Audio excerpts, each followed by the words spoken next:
মাৰ্চৰ প্ৰথম সপ্তাহত হ'ব উচ্চতৰ মাধ্যমিকৰ চূড়ান্ত পৰীক্ষা আৰু পৰীক্ষাক লৈ এতিয়া চলিছে ব্যাপক প্ৰস্তুতি শিক্ষা সংঘৰ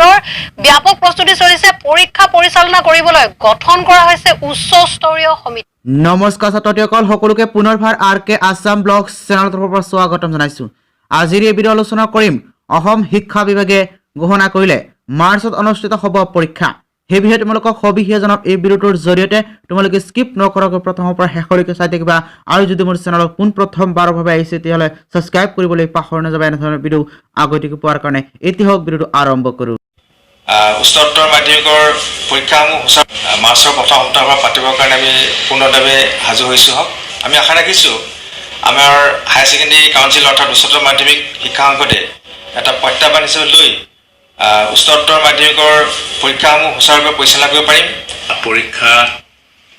আমি সময়মতে যদি কৰাৰ সুযোগ পাওঁ তেতিয়াহ'লে মাৰ্চৰ আৰম্ভণিৰ পৰাই আমি পৰীক্ষা ল'ব পাৰিব পাৰোঁ চৰকাৰৰ নীতি নিয়মৰ মাজত অলপ কথা থাকিব আৰু এইবাৰ এইটো ইলেকশ্যন ইয়েৰ গতিকে চৰকাৰৰ কথা অলপ আমি শুনিবই লাগিব মাৰ্চৰ প্ৰথম সপ্তাহৰ পৰা পাতিবৰ কাৰণে আমি